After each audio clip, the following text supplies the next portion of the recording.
sa bawat Pilipino at magbibigay ng tamang impormasyon para sa tahimik at maayos na Pilipinas. Police News Network, alagad ng batas, tagapagtaguyod ng balitang pulis, sandigan ng mamamayan, patnubay ng katotohanan. Kampo Krame, maghahatid ng pinakahuling kaganapan at nagbabagang balita. Ito ang PNN Police News Network. At ngayon, ang inyong mga tagapagbalita. Magandang araw, Bagong Pilipinas. Ako ang inyong tagapagbalita, tagataguyod ng Balitang Pulis, NUP Loreto Bonifacio Concepcion. At ngayong araw ng Miyerkules, makakasama nating muli bilang special guest co-host si Ms. Ricky Abuel de la Peña, ang Miss Universe Philippines Lokban 2024 at Miss Youth Grand Winner 2019. Magandang umaga sa iyo, Ms. Ricky. Magandang umaga rin po, Sir Eton. At huwag niyo pong kalimutan i-like, i-follow at i-subscribe ang page ng Philippine National Police, Police Community Affairs and Development Group, PICA-G Tagapag-Ugnay at Police News Network. Kami po ay maghahatid sa inyo ng tamang balita, kwento ng pulis at serbisyo para sa mamamayan. At ito po ang PNP News Online. Ang pangunahing balita ng Police News Network, alagad ng batas, tagataguyod ng Balitang Pulis.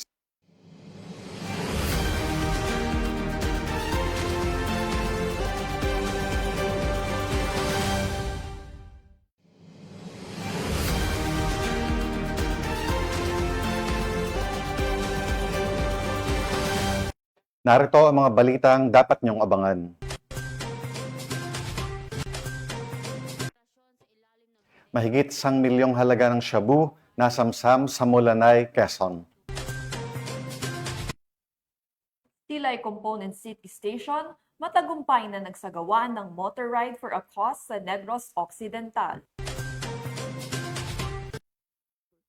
At dating communist terrorist group member, sumuko sa mga otoridad sa Zamboanga del Sur.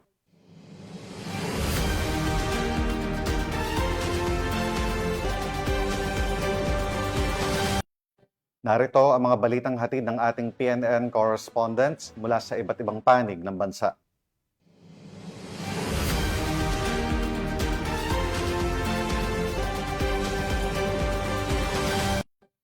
Simulan natin ang balita mula sa bahagi ng Luzon.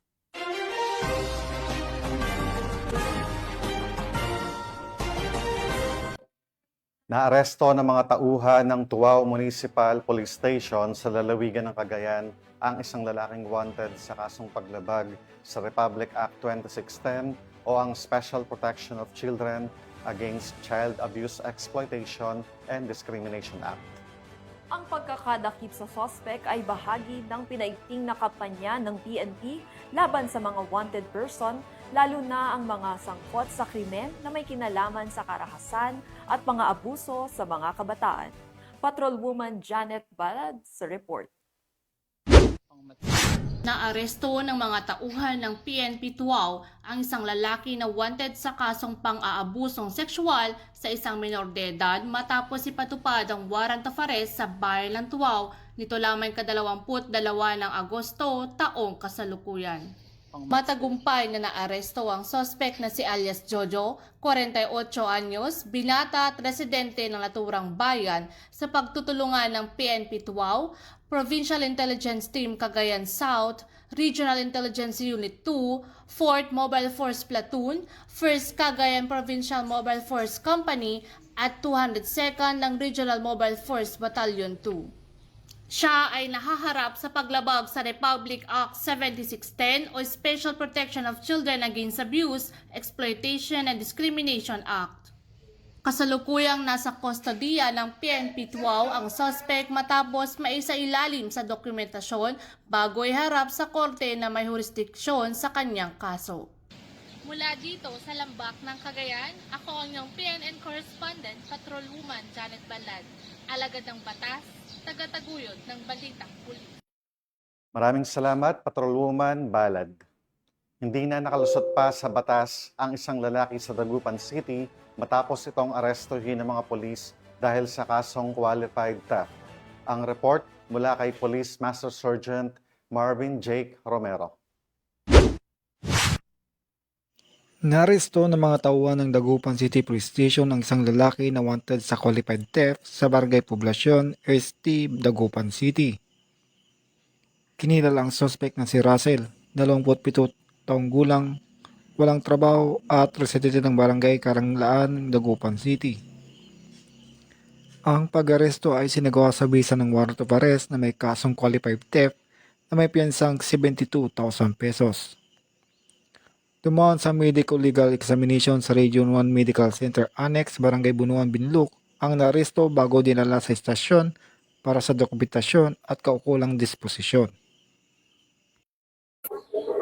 Mula dito sa Ilocos Region, ako ang iyong PNN Correspondent, Police Master Sergeant Marvin J. Romero, alagad ng batas, taga-taguyod ng Balitang Pulis. Maraming salamat, Police Master Sergeant Marvin Romero. Inaresto ng mga tauhan ng Karamoan Municipal Police Station ang 2 mangingisda matapos maaktuhan sa iligal na pangingisda sa baybayin ng Karamoan, Catanduanes. Police Staff Sergeant Thaddeus Quintana sa report. Gusto ng mga tauhan ng Karamuran Municipal Police Station ang 2 mangingisda matapos silang maaktuhang nagsasagawa ng iligal na pangingisda sa karagatang sakop ng bayan ng Karamuran, Catanduanes nito lamang ika-23 ng Agosto taong kasalukuyan. Aktual na nasaksihan ng mga operatiba ng Karamuran MPS ang 2 habang gumagamit ng pinagbabawal na kagamitan sa pangingisda sa loob ng municipal waters ng bayan. Agad silang inaresto at dinala sa himpilan para sa karampatang investigasyon at dokumentasyon.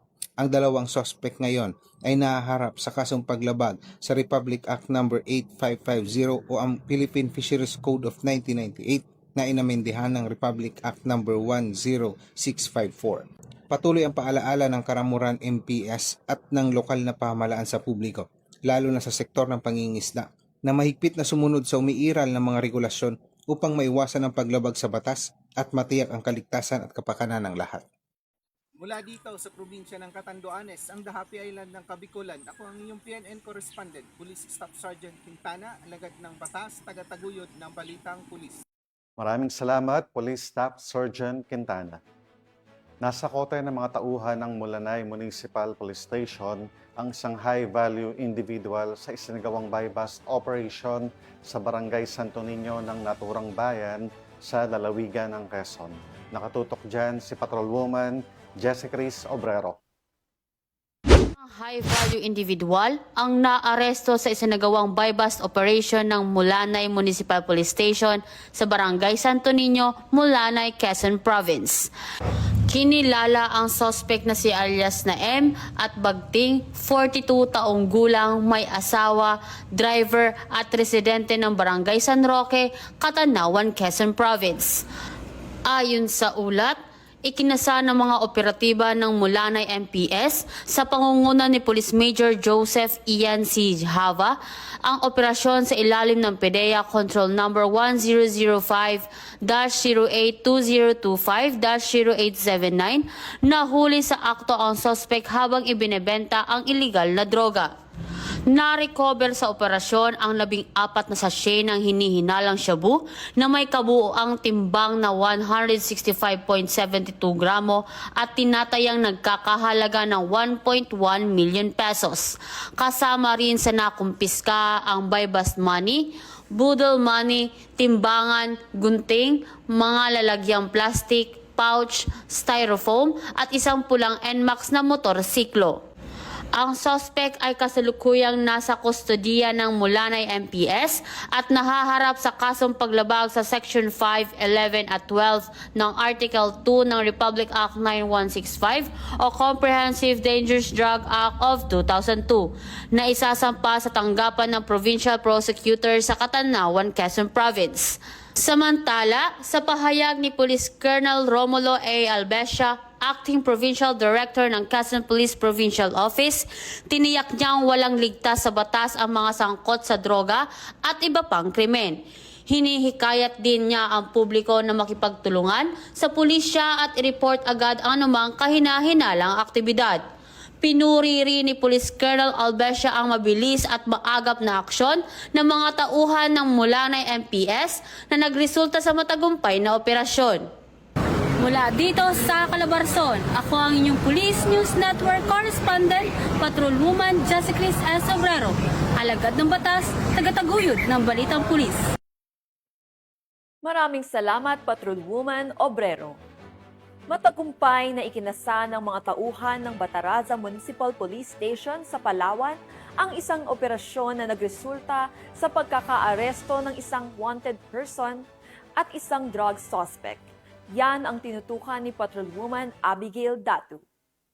Ang dalawang individual kabilang ang isang wanted person na may standing warrant sa Barangay Marangas, Bataraza, Palawan nitong Agosto taong kasalukuyan. Kinilala ang mga suspect na sina alias Hanil, 31 years old at residente ng Barangay Inugbong na inaresto sa bisa ng warrant of arrest na inilabas ng 9th MCTC, Brooks Point, kaugnay sa kasong paglabag sa Republic Act 10863 o ang Customs Modernization and Tariff Act. May nakatakda itong piyansa na nagkakahalaga ng 2,000 pesos para sa kanyang kaso. Kasama ring naaresto si alias Ferds, 29 years old, magsasaka at residente ng Barangay Marangas sa nasabing bayan. Matapos makitaan ng hindi lisensyadong caliber 22 na kargado ng isang live ammunition, 4 na live ammunition para sa caliber 22 rifle, 5 heat-sealed transparent plastic sachet na naglalaman ng white crystalline substance o shabu na may timbang na 3.16 grams kabilang ang marking tape na nagkakahalaga ng 9,000 pesos, isang black coin purse at isang black sling bag. Matapos nito, agad nakipagkoordinasyon ang mga grupo sa mga opisyal ng Barangay Marangas, Bataraza, Palawan para saksihan ang nakumpiskang mga ebidensya kay alias Ferds. Samantala, ang mga suspect at ang mga nakumpiskang ebidensya ay nasa kustodiya na ng Bataraza Municipal Police Station para sa kaukulang disposisyon at pagsasampa ng kaso. Kakaharapin ni alias Hanil ang kasong paglabag sa Republic Act 10863 habang si alias Ferds ay sasampahan ng mga kaso sa ilalim ng Republic Act 10591 o ang illegal possessions of firearms and ammunition at Republic Act 9165 o ang Comprehensive Dangerous Drugs Act of 2002. Mula dito sa Calapan City, Oriental Mindoro, ako po ang inyong Police News Network Correspondent, Patrolwoman Abigail B. Datu, alagad ng batas, tagataguyod ng Balitang Pulis. Maraming salamat, Patrolwoman Datu. Tinatayang nasa 200,000 pisong halaga ng fully grown marijuana plants ang binunot at sinunog ng mga otoridad sa ikinasang marijuana eradication sa lalawigan ng Benguet. Nakatutok dyan si Patrolwoman Grace Kibian. Isang matagumpay na operasyon ang isinagawa ng pinagsanib na puwersa ng iba't ibang ahensya ng gobyerno sa pangunguna ng Kibungan Municipal Police Station, katuwang ang Provincial Drug Enforcement Unit at Provincial Intelligence Unit ng Benguet PPO, Regional Intelligence Division ng PROCAR at ang Philippine Drug Enforcement Agency Cordillera, kung saan winasak ang humigit kumulang 100,000 piraso ng ganap na lumaking halamang marihuana sa Sitio Payakpak, Badong, Kibungan, Benguet. Tinatayang nagkakahalaga ang mga nasirang halaman ng 200,000 piso. Sa nasabing operasyon, natuklasan ang 2 taniman ng marihuana sa loob ng isang communal forest. Sa unang site, mayroong 250 piraso ng fully grown marijuana plants na itinanim sa tinatayang 50 metrong kwadrado ng lupa na may halagang humigit kumulang 50,000 piso. Samantalang sa ikalawang site, natagpuan naman ang 75,000 piraso ng halamang marihuana sa sukat na 150 metro kwadrado na may tinatayang halagang 150,000 piso. Ang mga halamang marihuana ay maayos na naidokumento at sinunog sa mismong lugar matapos makuha ang sapat na sample para sa pagsusuring kwalitatibo na isusumite sa Regional Forensic Unit Cordillera. Gumamit din ng 2 alternatibong recording devices upang masigurong maayos ang dokumentasyon ng buong operasyon. Ang pagsira sa mga nasabing taniman ng marihuana ay bahagi ng patuloy na kampanya ng PNP laban sa ilegal na droga para sa ligtas at bagong Pilipinas. Mula dito sa rehiyon ng Cordillera, ako ang inyong PNN Correspondent, Patrolwoman Grace Kibian, alagad ng batas, tagataguyod ng Balitang Pulis.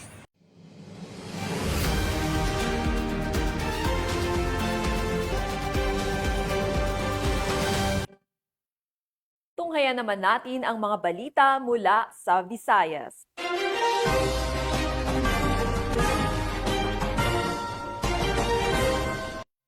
Isang miyembro ng Communist Terrorist Group ang voluntaryong nagbalik loob sa pamahalaan matapos itong sumuko sa mga otoridad sa Barangay Garden, Arteche, Eastern Samar. Nananawagan naman ang mga otoridad sa iba pang kasapi ng CTG na sundan ang yapak ng kanilang kasamahan at magbalik loob upang makapamuhay ng payapa kasama ang kanilang pamilya at makibahagi sa mga programang pangkaunlaran ng pamahalaan. Patrolwoman Crystal Palafox sa report. Voluntary nagbalik loob sa pamahalaan ang isang miyembro ng Communist Terrorist Group sa Barangay Garden, Arteche, Eastern Samar. Ang pagbabalik loob ay resulta ng matagumpay na panawagan at pagsisikap ng mga tauhan ng 801st Maneuver Company, Regional Mobile Force Battalion 8 kasamang Eastern Samar Provincial Intelligence Unit, Regional Intelligence Unit 8, 1st Eastern Samar Provincial Mobile Force Company, 52nd Infantry Battalion, 8th Infantry Battalion, Philippine Army, 32nd Special Action Company, 3rd Special Action Battalion, 153rd Special Action Company, PNP SAF at EOD K9U FSB. Samantala, nakatanggap naman ang nagbalik loob ng agarang tulong pinansyal at food packs mula sa mga kapulisan.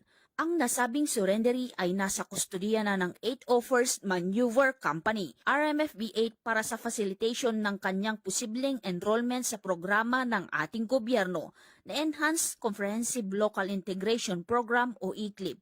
Muling hinimok ng pambansang pulisya ang iba pang mga miyembro at taga-suporta ng CTGs na iwaksi ang maling ideolohiya at magbalik loob sa gobyerno upang mabuhay ng payapa kasama ang kanilang mga mahal sa buhay. Mula dito sa Eastern Visayas, ako ang inyong PNN correspondent, Patrolwoman Palafox, alagad ng batas, tagataguyod ng Balitang Pulis.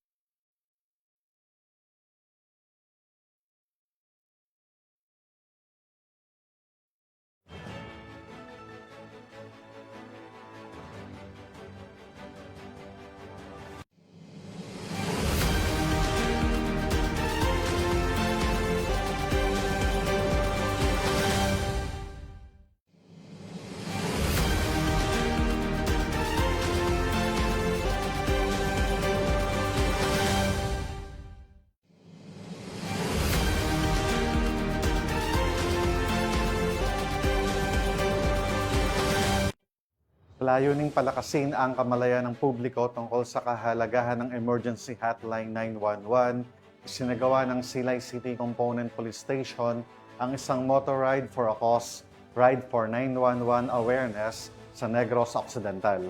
Yan ang balitang hatid ni Patrolwoman Justin May Halores.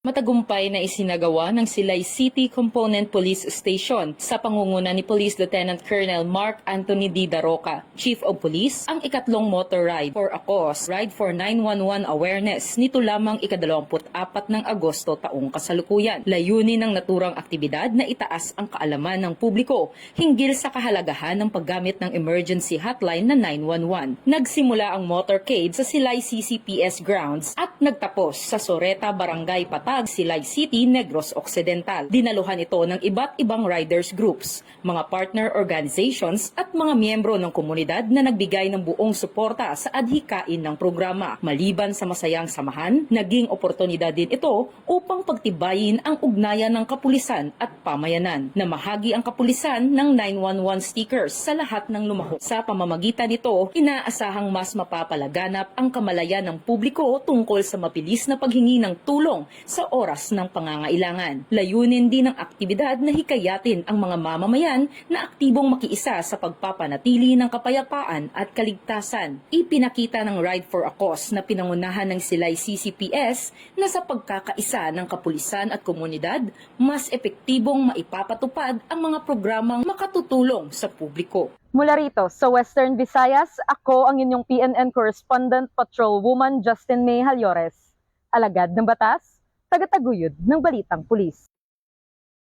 Maraming salamat, Patrolwoman Halores. Ipinamalas ng Cebu Police Provincial Office ang kahandaan at mabilis na aksyon ng kanilang mga tauhan sa pamamagitan ng 5-minute response policy sa isinagawang aktibidad sa harap ng miyembro ng media.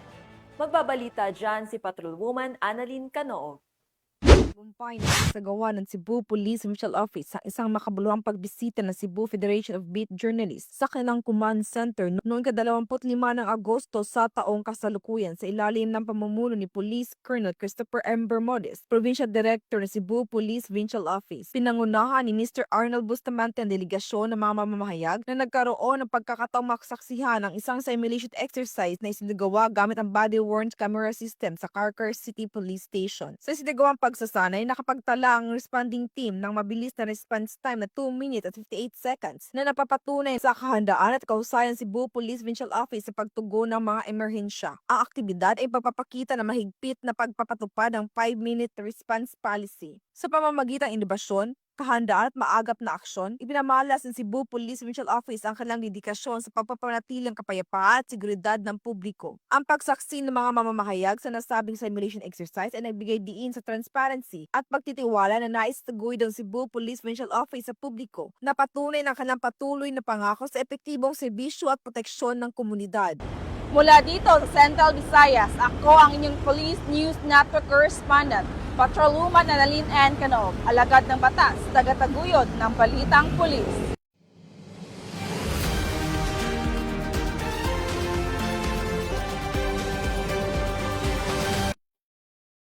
Narito naman ang mga balita mula sa bahagi ng Mindanao.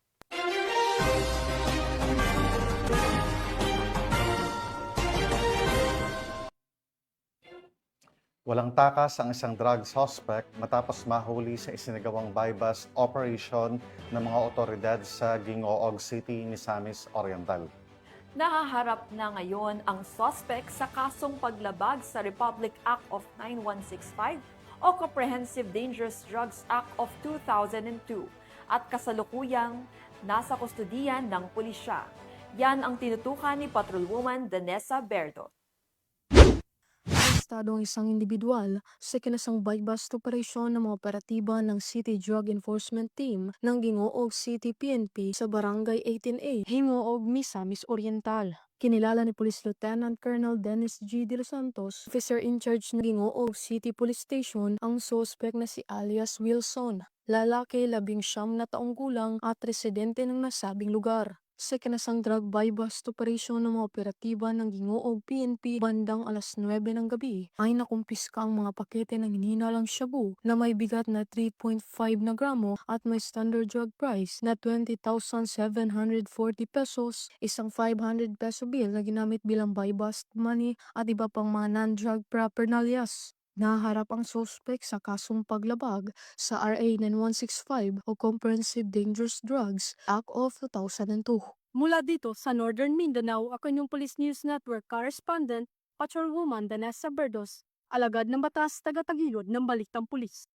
Maraming salamat, Patrolwoman Berdos.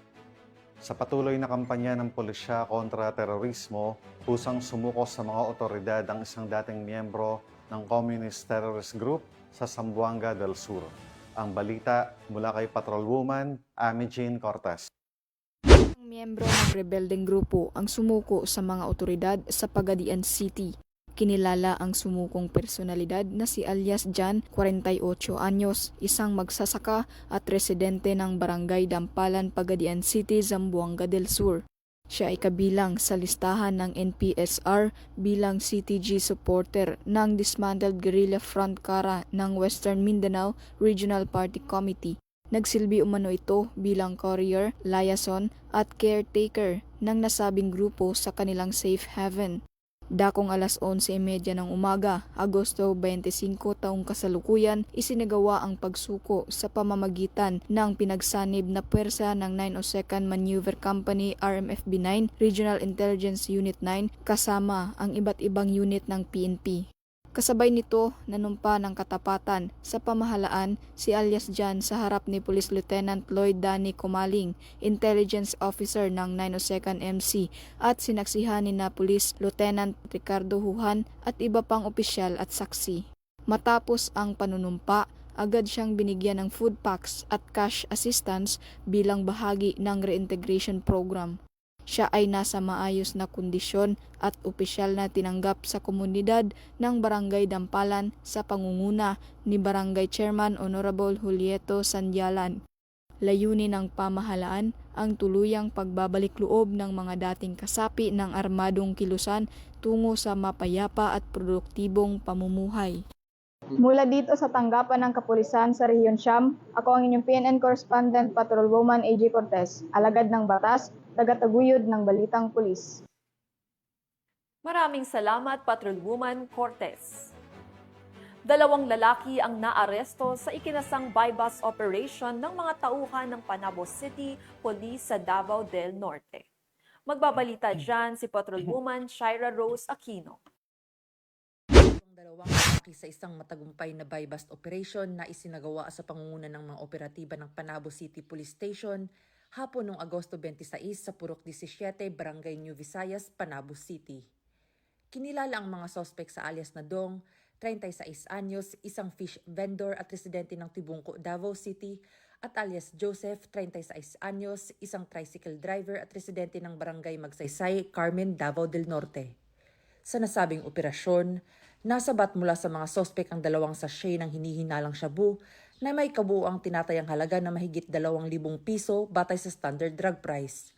Ang mga naaresto ay agad na dinala sa Panabo City Police Station para sa kaukulang dokumentasyon at paghahain ng kaso laban sa kanila sa paglabag sa Republic Act No. 9165 o ang Comprehensive Dangerous Drugs Act of 2002. Patuloy ang paalala ng mga otoridad sa publiko na makiisa sa kampanya kontra iligal na droga at agad na i-report sa kinauukulan ng anumang kahinahinalang aktibidad sa kanilang komunidad. Mula rito sa Police Regional Office 11, ako ang inyong PNN Correspondent, Patrolwoman Shaira Rose Aquino, alagad ng batas, tagataguyod ng Balitang Pulis. Maraming salamat, Patrolwoman Aquino. At para sa huling balita, matagumpay na isinagawa ang Unity Walk, Interfaith Rally at Peace Covenant Signing bilang bahagi ng paghahanda para sa kauna-unahang parliamentary election sa Bangsamoro Autonomous Region in Muslim Mindanao. Yan ang balitang hatid ni Patrolwoman Judy Ann Alibok. Bilang paghahanda sa nalalapit at kauna-unahang BARM parliamentary elections, matagumpay na isinagawa ang Unity Walk, Interfaith Rally, and Peace Covenant Signing in relation to first BARM parliamentary election dito sa Old Capitol, Barangay Simuay, Sultan Kudarat, Maguindanao del Norte. Ito lamang ika-26 ng Agosto taong kasalukuyan. Ito ay personal na dinuluhan ni Police Brigadier General Jason C. D. Guzman, Regional Director ng ProBAR, katuwang ang Philippine Army, Bureau of Fire Protection, Philippine Marines, at local government unit ng naturang lalawigan. Dinaluhan din ito ng mga opisyal ng barangay, mga kandidato, religious leaders, at iba pang stakeholders na nagkaisa upang itaguyod ang isang mapayapa, maayos at patas na halalan. Ang isinagawang Unity Walk ay sumasalamin sa pagkakaisa para sa ligtas at tapat na eleksyon, habang ang Interfaith Rally ay isang panawagan mula sa mga leader ng pananampalataya para sa kapayapaan. Samantala, ang Peace Covenant Signing ay nilagdaan ng mga kandidato ang kasunduang igalang ang batas at tiyakin ang maayos na proseso ng eleksyon. Kasabay nito ang pagpapalipad ng mga kalapati na sumisimbolo sa kapayapaan, pagkakaisa, pag-asa at bagong simula. Ipinapakita ng inisyatibang ito ang dedikasyon ng mga kapulisan sa pamumuno ni Police Brigadier General D. Guzman at iba pang katuwang ng ahensya sa pagpapanatili ng integridad at seguridad ng halalan. Ito ay mahalagang hakbang para sa pagkamit ng mapayapa at maunlad na komunidad. Mula rito sa Police Provincial Office ng Maguindanao del Norte, ako ang inyong PNN Correspondent, Patrolwoman Judy Ann Alibo, alagad ng batas, tagataguyod ng Balitang Pulis. At yan ang mga balitang nakalap ng ating PNN correspondents mula Luzon, Visayas at Mindanao. At bago tayo magtapos, gusto ko po muling magpasalamat sa masusugid na manonood ng Police News Network at syempre pa sa ating special guest co-host ngayong araw na walang iba kundi si Miss Ricky Abuel de la Peña. Maraming salamat sa propaunlak na imbitasyon, Miss Ricky, bilang aming special guest co-host sa programang ito. Baka may gusto kang pasalamatan o i-promote, Miss Ricky? Yes, thank you rin po sa pag-invite po sa akin dito once again. Tinatawag ko po ang mga aspiring models. Magkakaroon po kami ng beginner-friendly modeling workshop ngayong September 14. Visit lang po sa page ng Block Modeling School. And of course, pinapasalamatan at binabati ko rin po si Acting Chief PNP, Police Lieutenant General Jose Melencio Nartates Jr., Police Major General Roderick Augustus Alba, the Director for Police Community Relations, PICA-G Command Group na pinamumunuan ni Police Brigadier General Marvin Joe Saro, Police Colonel Joel Serrano, Police Colonel Adonis Guzman, at Police Colonel Joel Ada. And of course, sa lahat ng personnel ng Police Community Affairs and Development Group at sa lahat ng magigiting na pulis sa buong bansa. Maraming salamat po sa inyong serbisyo para sa isang ligtas na pamayanan. At sa ngalan ng pamunuan ng Philippine National Police sa pangunguna ni Acting Chief PNP Police Lieutenant General Jose Melencio Nartates Jr. at sa pamumuno ni President Ferdinand Bongbong Marcos Jr., kami ay maglilingkod sa bawat Pilipino at magbibigay ng tama at balansang balita. Mula rito sa tanggapan ng mga tagapag-ugnay ng pambansang pulisya, kami ang inyong tagapagbalita, tagataguyod ng Balitang Pulis, NUP Loreto Bonifacio Concepcion.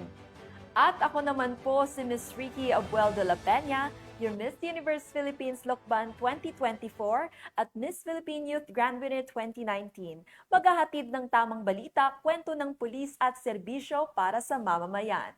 At ito po ang PNP News Online. Ang pangunahing balita ng Police News Network.